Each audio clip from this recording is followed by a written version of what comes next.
Covid, Zaia presenta il piano di sanità pubblica per sostenere gli ospedali. 5 fasi di emergenza nelle terapie intensive, ora siamo alla seconda. Fondamentale, dice, usare la mascherina. Tra le aree del Veneto la situazione attuale maggiormente critica è quella del Bellunese, che resta comunque sotto controllo e rispetta le scelte di Lombardia e Campania. Il Veneto non prevede coprifuoco. Andrea Crisanti ancora al centro delle polemiche, dalle dure parole del professor Palù alla difesa del Dipartimento di Padova, passando per il patrocinio negato dal comune di Treviso ad un convegno che lo vedeva protagonista. Ad Arzignano, assalto di un gruppo di banditi alla villa di un noto imprenditore della zona, la famiglia sotto tiro delle pistole, razziati gioielli e denaro per oltre 100.000 euro. Sono pronti a scendere in piazza gli operatori trevigiani travolti dal Covid, ma soprattutto dall'ultimo DPCM, i più esasperati gli imprenditori che lavorano con gli eventi e nel turismo congressuale. Ampio dispiegamento di forze dell'ordine a Marghera per una perquisizione al centro sociale Rivolta, l'intervento legato al blitz degli ambientalisti di settembre all'ENI e a Veritas. La difficile convivenza con l'emergenza coronavirus, il messaggio del vescovo di Treviso: dobbiamo vivere questo momento anche se difficile e non rinunciare, spiega, al senso di comunità. Buonasera e ben ritrovati con l'edizione regionale dei telegiornali di Antenna 3. In primo piano dunque l'emergenza coronavirus, con il piano di sanità pubblica del Veneto presentato questa mattina dal presidente Zaia per fronteggiare i futuri scenari della pandemia. 5 le fasi individuate, dalla verde a quella rossa, la più critica. Volete capire che questa patologia ha un piccolo particolare: ci riempie gli ospedali e quando sono pieni non riusciamo più a curare i pazienti classici. Se i cittadini non ci danno una mano con la mascherina e fanno in modo di infettarsi il meno possibile, alla fine il punto di dove ci incontreremo sarà la porta dell'ospedale. Dobbiamo metterci in testa che l'emergenza Covid per noi è semplicemente l'impossibilità di curare gli altri cittadini. Si rivolge direttamente ai cittadini ancora una volta il presidente Zaia, chiedendo la loro collaborazione in quella che è al momento una delle armi migliori contro il Covid, ovvero la prevenzione, e lo fa illustrando il nuovo piano di sanità veneta per essere pronti ad affrontare l'emergenza coronavirus da qui a maggio del prossimo anno. 5 le fasi individuate, distinte da altrettanti colori e che hanno come riferimento il numero di posti letto in terapia intensiva occupati da pazienti Covid. La prima fase, verde, già superata, da 0 a 50 letti, la seconda, azzurra, da 51 a 150, da 151 a 205 posti la fase gialla, quella arancione da 251 a 400 ed infine l'ultima, rossa, da 401 a 1000 posti letto. Per ogni fase sono previste delle misure da attuare nell'organizzazione ospedaliera. Attualmente ci troviamo nella fase 2 con 61 posti letto occupati in terapia intensiva. La fase 2 è che è quella nella quale ci troviamo: attivazione di posti letto aggiuntivi negli ospedali hub. In questa fase si preserva l'attività ordinaria negli ospedali con una possibile sospensione o ritardo nell'attività programmata. C'è fase 3, la gialla. Si attivano i Covid hospital, si preserva l'attività ordinaria in ospedali SPOC e hub, si preserva l'attività ordinaria in emergenza in hub, riduzione di attività ordinaria in Covid hospital. La quinta fase dice, quindi sopra i 400 in terapia intensiva, sospensione attività ordinaria degli hub. Cioè gli ospedali si occupano solo dei Covid. Sono stati individuati 5 indicatori di rischio per quanto riguarda le terapie intensive e le aree non critiche, queste calcolate con un rapporto di 6:1 sulle intensive. Il piano regionale potrà essere rimodulato per ogni singola provincia. Il piano sanitario, ha precisato Zaia, non prevede la costruzione di nuovi ospedali, ma di poter arrivare a 1000 posti di terapia intensiva, 200 già pronti ad essere attivati. Ma 1000, ha ricordato il governatore, rappresenta un punto di non ritorno. A 1000 posti letto di terapia intensiva noi siamo al collasso totale. Cioè vuol dire che tutta la sanità del Veneto si occupa delle 1000 persone in terapia intensiva. Se ne avessimo 600, gli ospedali, cari veneti, non lavoreranno più per l'attività ordinaria ma solo per i Covid. Questo è da sapere. E io la paralisi degli ospedali non la voglio. E mentre la vicina Lombardia attua il coprifuoco, in Veneto al momento misure simili sembrano escluse. Non c'è nessuno all'orizzonte, insomma, pensiero di lockdown, di cose di questo tipo oggi. E durante la presentazione il presidente Zaia ha detto che sono 3 le aree in Veneto che registrano le maggiori sofferenze, che riguardano le aziende ospedaliere di Verona e Padova, per ovvi motivi. La terza zona è la provincia di Belluno, dove i contagi sono in continuo aumento. C'è un dato reale, territoriale, che è quello del Comedico, del Cadore e di Cortina in particolar modo, cioè dove abbiamo infezione. Se oggi ci fosse da dire una provincia che è sofferente è Belluno, tanto è vero che Belluno è in una fase, diciamo, più avanzata, nella fase 2, è nella fase 2 più avanzata rispetto alle altre province. Il quadro epidemiologico riferito alla provincia di Belluno non lascia spazio ad interpretazioni alcune. L'attenzione massima, così come la preoccupazione che il presidente Zaia ha esternato durante il punto stampa odierno.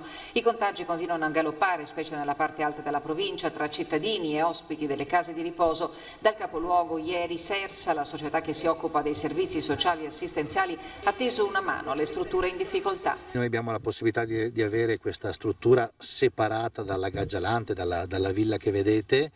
Era l'ex reparto Covid che avevamo utilizzato nei mesi di marzo ed aprile e abbiamo deciso di riaprire il reparto Covid e quindi di accogliere non tante persone, siamo a 6 persone che verranno accolte, 6 anziani con positività Covid all'interno della struttura.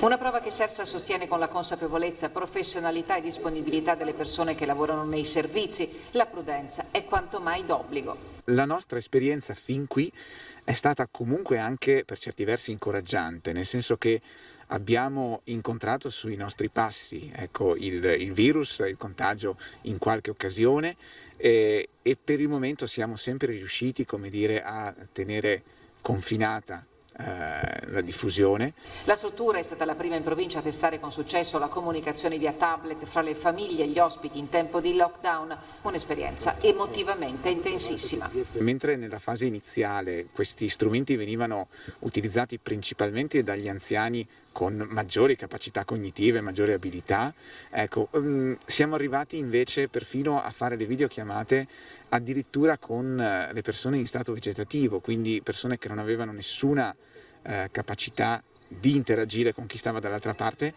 ma dall'altra parte c'era una famiglia. Al momento è escluso il coprifuoco in Veneto, lo ha detto l'assessore Lanzarini, l'avete sentita nel servizio precedente, misura che invece ha già adottato la Lombardia e che adotterà da venerdì anche la Campania. Ma allora noi vi chiediamo nel sondaggio che vi presentiamo questa sera, coprifuoco alle 23, meglio anche in Veneto?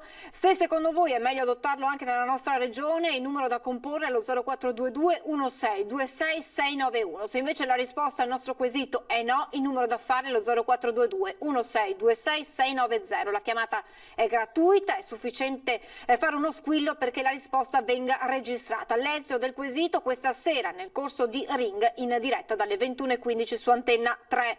E proprio ieri sera a Ring era ospite il dottor Roberto Rigoli, direttore della microbiologia di Treviso, che ha annunciato: siamo pronti a sequenziare i ceppi del virus in Veneto.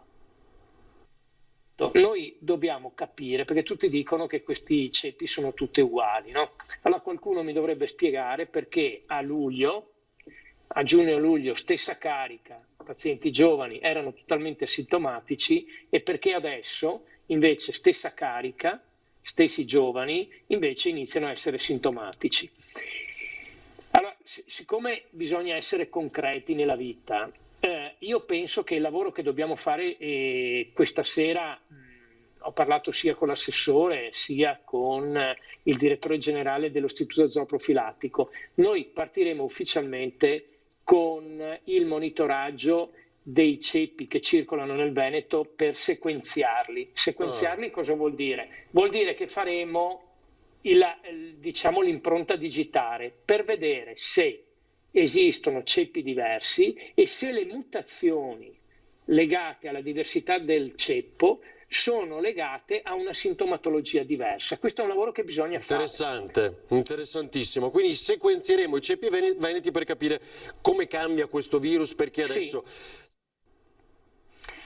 E adesso il caso, quello che ormai è diventato un caso, ovvero il mancato patrocinio del comune di Treviso ad un evento con il professor Andrea Crisanti, che in queste ore è stato difeso dal Dipartimento di Medicina Molecolare di Padova dopo alcune dichiarazioni rilasciate anche ai nostri microfoni dal professore Palù.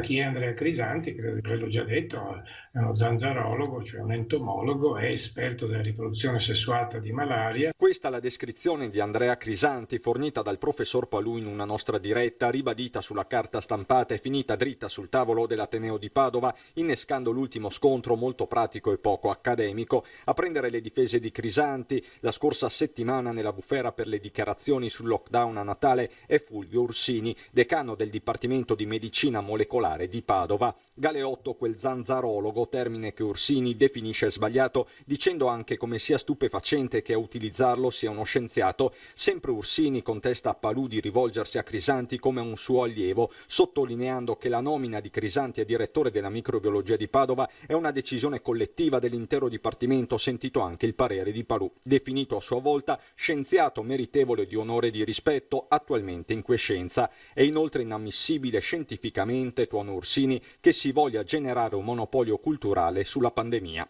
Da evidenziare come la nota dell'Università di Padova non sia però a nome del rettore, che sempre ai nostri microfoni aveva preso di fatto le distanze dalle dichiarazioni di Crisanti proprio sul lockdown a Natale. Io voglio parlare di oggi. Natale, purtroppo il Covid ci insegna che 2 mesi è un tempo lunghissimo e noi non dobbiamo pensare a Natale, noi dobbiamo pensare ad agire oggi. Il Presidente Zaia l'ha detto. E lo scontro da accademico si fa politico, con il comune di Treviso che ha negato il patrocinio a un evento della Rotary con mattatore lo stesso Crisanti, poi annullato peraltro causa le nuove norme anti-Covid. Scelta comunque che il primo cittadino trevigiano rivendica. Il professor Crisanti, che ultimamente si è reso protagonista di alcune esternazioni sia nei confronti della sanità che nei confronti della Regione Veneto, che noi come amministrazione comunale non possiamo condividere e sicuramente non possiamo patrocinare. Patrocinare un evento significa sposare anche i contenuti. Da questo punto di vista l'amministrazione comunale non ci sta. Apriti cielo, il Partito Democratico locale va all'attacco, ma il sindaco di Treviso è solo una pedina di Zaia e della Lega, si chiede il capogruppo Dema Casugana Stefano Pelloni. Ancora più duri Dema regionali con il segretario Bisato. L'ostracismo su Crisanti rivela la vera faccia del potere di Zaia, feroce e vendicativa. Queste le parole di Bisato: dalla guerra al virus alla guerra tra prof. Il passo è breve ma la curva epidemiologica sembra non curarsene. E adesso un appuntamento importante per domani. Nel corso della giornata, nella consueta edizione straordinaria di Antenna 3, infatti, seguiremo in diretta dalle 13 il Consiglio regionale a Palazzo Ferrofini del programma di governo da parte della nuova giunta del Presidente Zaia, seguito poi dalle dichiarazioni dei gruppi di opposizione. Antenna 3 seguirà tutto il dibattito in diretta, sempre a Palazzo Ferrofini, e poi previsto un aggiornamento della situazione Covid da parte del governatore. Passiamo adesso alla cronaca, perché tornano gli assalti in Villa d'Arzignano, in provincia di Vicenza. Assalto armato di un gruppo di banditi, probabilmente dell'est Europa, alla villa di un noto imprenditore della zona. Razziati gioielli e denaro per centinaia di migliaia di euro. Sono entrati verso le 8:30 della sera, avevamo appena finito di cenare. E sono entrati in 3 dalla finestra che avevamo aperto per arieggiare, tutti armati. Armati e pronti a tutto. Luca Apretto, imprenditore arzignanese del settore conciario, rivive quei terribili momenti quando nella villa, nascosta dalla vegetazione, lunedì sera dopo cena sono piombati in casa 3 individui armati. Hanno buttato a terra il nostro inserviente e poi gli altri sono andati in giro per la casa a prendere gli altri membri della famiglia, mia figlia, mia moglie, ci hanno radunati tutti in una stanza. Gridano, urlano, sono aggressivi, vogliono i soldi, la cassaforte. È tutto convulso, ma l'imprenditore mantiene il sangue freddo e riesce a instaurare un dialogo pronto a dargli tutto: soldi, orologi, gioielli di 30 anni di vita, un valore di svariate centinaia di migliaia di euro, se non di più. Il bottino è ancora in via di definizione. Insistevano, vogliamo soldi e gioielli, detto a caso, e quando li ho portati, perché non è facile trovarli, e ho consegnato tutto quello che avevamo, se la sono messi via e se ne sono andati. Appena la sicurezza che i malviventi se ne sono andati, a dare l'allarme e a chiamare i carabinieri è sempre l'imprenditore. Al vaglio dei militari della compagnia di Valdagno anche le telecamere di videosorveglianza della zona, ed ora è caccia ai banditi. Minuti di terrore che nessuno mai vorrebbe vivere, un'esperienza che lascia un segno indelebile, ma Luca Pretto si considera nonostante tutto fortunato. Sentendo altre rapine che sono successe in giro, possiamo dire di essere stati fortunati, non erano intenzionati a farci del male, solo a spaventarci per avere il bottino. Ampio dispiegamento di forze dell'ordine a Marghera per una perquisizione al centro sociale Rivolta, probabilmente in relazione ai blitz ambientalisti di settembre a Leni e a Veritas. Decine di uomini di polizia, carabinieri e guardia di finanza hanno presidiato lo stabile di fronte al quale si erano radunati parecchi manifestanti. Stamattina la polizia e le forze dell'ordine si sono presentate in forza per portare avanti una perquisizione all'interno del centro sociale. Cosa stavano cercando? Questo dovreste chiederlo a loro. Il blitz scatta alle prime luci del mattino. Almeno 7 camionette e diverse decine di uomini, tra polizia, carabinieri e guardia di finanza, procedono ad una perquisizione del centro sociale Rivolta di Marghera. Un'azione che gli attivisti associano immediatamente a 2 iniziative condotte a settembre durante il Venice Climate Camp, una 4 giorni ambientalista ospitata proprio a Rivolta. 2 azioni che sono andate ad attaccare in un primo momento Veritas, dove dovrebbe sorgere il nuovo inceneritore, e successivamente, dopo il Climate Meeting, dove è nata la rete Rise Up for Climate Justice, è andata a sanzionare la bioraffineria dell'Eni. Durante questo raid all'Eni è stato portato via qualcosa? No, assolutamente no, si era trattata di un'iniziativa, di una pratica dell'obiettivo per cui si era entrati e si era fatto appunto quello che viene definito un sanzionamento, quindi scritte e niente di più. Al momento d'arrivo delle forze dell'ordine a Rivolta non c'era nessuno, ma la voce di ciò che stava accadendo si è sparsa immediatamente e il piazzale davanti all'ingresso dello stabile si è subito riempito. Le forze dell'ordine in assetto antisommossa continuano a presidiare il centro sociale Rivolta. Vedete che ci sono anche diversi attivisti del Rivolta, ma la situazione è assolutamente tranquilla. L'uscita di un furgoncino che dà agli attivisti l'impressione di trasportare qualcosa di sequestrato dal centro suscita qualche coro ironico, ma tutto si svolge in perfetta calma. Alle 11 agenti e militari iniziano a risalire su volanti, gazzelle e cellulari. Le porte del Rivolta si riaprono e il complesso torna a essere a disposizione dei suoi abituali frequentatori. Non si possono fare, lo diranno i nostri avvocati nelle prossime ore, non si possono fare perquisizioni senza la presenza dei responsabili, senza la presenza dei legali. Sono entrati, hanno sfondato le porte senza la presenza dei responsabili. Questa è una cosa molto molto grave. Sono stati sequestrati un po' di vernici, un po' di striscioni, qualche manico di rastrello. Questo di oggi non è un atto dovuto come qualcuno dirà domani, ma è invece un attacco politico importante. Contemporaneamente a Rivolta è stata effettuata anche una seconda perquisizione in una ditta di via dell'elettricità. Se puntare il dito contro chi inquina questo pianeta, affama le persone e crea danni incalcolabili, è quello che ci vogliono impedire, beh, noi da oggi lo rifaremo e lo rifaremo anche più forte di prima.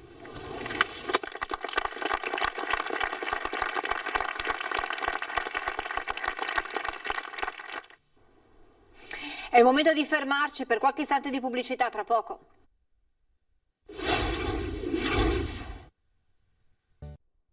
Rieccoci in diretta per parlare di scuola dopo le novità introdotte dall'ultimo DPCM. Solo in presenza di situazioni a rischio accertate e comunicate al Ministero, le scuole saranno invitate ad adottare le modifiche di orari e didattica a distanza, come anticipato dal decreto del governo. Da domani quindi non ci sarà nessun cambiamento. Cosa succederà per gli studenti delle superiori? È quanto si chiedono genitori e studenti all'indomani del nuovo DPCM che annuncia entrate alle 9 e didattica a distanza per contenere il contagio. Non sarà così, non ci sarà in realtà nessun automatismo. Da domani non cambia niente, peraltro ripeto, saranno anche definite delle linee, chiamiamole così, linee guida. quindi i ragazzi continueranno a frequentare così come hanno programmato i singoli istituti, fino a prova contraria ovviamente. Nessun doppio turno, almeno non in massa e non da domani, ma gli interventi saranno mirati. Misure come l'incremento della didattica a distanza, la distribuzione delle lezioni anche nel pomeriggio e l'ingresso a scuola non prima delle 9 scatteranno solo in caso di situazioni critiche e di particolare rischio riferite a specifici contesti del territorio. Chiarimenti che arrivano dalla circolare ministeriale a fugare dubbi interpretativi. Sulle situazioni considerate a rischio io presumo che il tavolo regionale farà il punto della situazione, anche perché appunto il coordinamento sta a livello regionale. Ritengo appunto che la situazione di rischio sì possa essere legata anche a situazioni di particolare affollamento, come anche a situazioni legate magari a singoli contesti territoriali, però ecco lì lasciamo che sia il tavolo regionale a valutare. Situazioni a rischio che saranno segnalate dalle autorità regionali, locali e sanitarie al Ministero. Senza questo passaggio resta tutto come prima. E sono pronti a scendere in piazza gli operatori trevigiani travolti dal Covid, ma soprattutto dall'ultimo DPCM. I più esasperati sono gli imprenditori che lavorano con gli eventi e nel turismo congressuale, aderenti a Treviso Imprese Unite. Noi in questo momento siamo pronti a scendere in piazza, nel senso che se non veniamo tutelati in fretta e non si prendono delle misure che ci consentano la minima sopravvivenza e la minima possibilità di guardare al futuro e organizzarci, non ci sono alternative. Nessuna alternativa alla protesta che già a breve potrebbe essere organizzata in Piazza dei Signori a Treviso, anche se non si esclude una trasferta a Roma. Nel mirino infatti c'è l'esecutivo, in particolare l'ultimo DPCM che ha decapitato eventi e turismo congressuale dopo aver ridimensionato le cerimonie. Chiediamo a questo governo, che è l'unico a poter prendere decisioni per i vari segmenti, chiediamo che ci vengano date delle tutele. Come vengono prese delle misure, devono essere prese delle tutele chiare, se no è chiaro che dovremo reagire in qualche modo, cioè siamo spalle al muro. E con le spalle al muro si trova la stessa azienda di Boldoni che lavora prevalentemente nei congressi, 6 dipendenti fisse, tutte in cassa integrazione. Noi siamo peraltro tutte donne, tutte ragazze, peraltro appunto anche tutte molto giovani, quindi persone che si stanno costruendo famiglia, che stanno costruendo casa, che stanno per sposarsi, quindi cerco di alternarle. A strappare qualche sorriso c'è solo Enzo che si muove tra le scrivanie rimaste vuote e i telefoni che non squillano se non per le disdette. Oltre alla preoccupazione che io ho per la mia azienda, come tutti gli altri professionisti, ho una grande preoccupazione che mi porta ad essere molto stressata per le mie dipendenti, che sono amiche, che sono ragazze e che con 700 euro al mese purtroppo non vivono. Oggi durante la nostra diretta è intervenuto il vescovo di Treviso, Monsignor Tomasi, che ha parlato della difficile convivenza con il Covid e di questa seconda ondata. Dobbiamo vivere questo momento, anche se difficile, e non rinunciare al senso di comunità.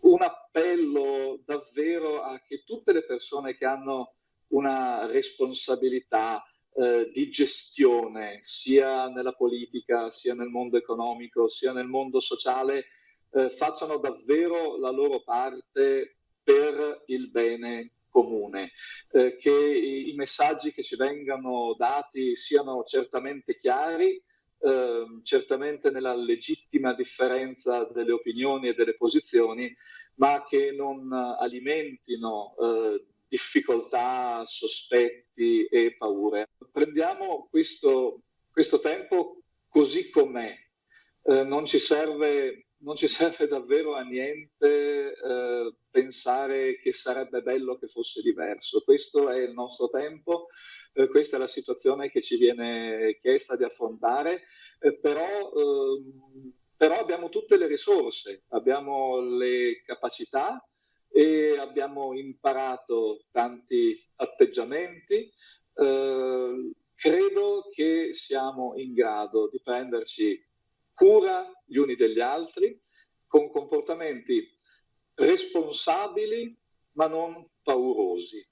Abbiamo possibilità di prenderci cura con la mascherina, col distanziamento, con l'igiene, con queste attenzioni, e poi dobbiamo vivere. questo è il nostro tempo, questa è la nostra vita, dobbiamo continuare a credere nella forza delle relazioni tra di noi.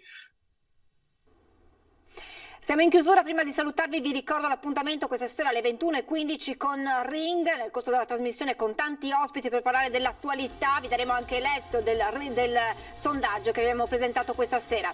Vi lascio le previsioni del tempo, grazie per l'attenzione, buona serata.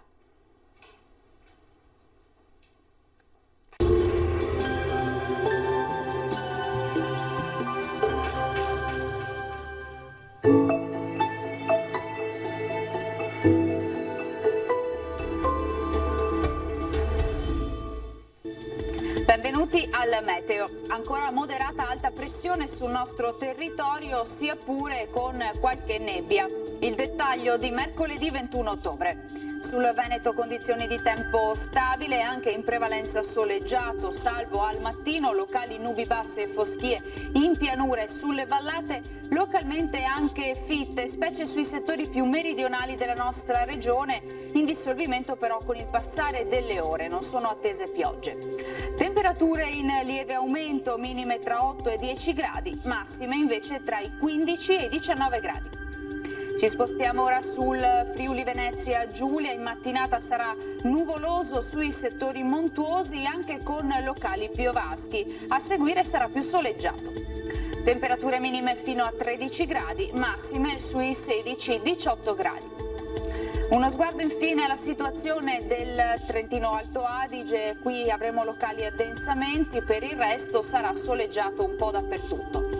Temperature minime sui 7-8 gradi, massime invece fino ai 19 all'incirca. Dal meteo di Antena 3 per ora è tutto, grazie per l'attenzione e arrivederci al prossimo aggiornamento.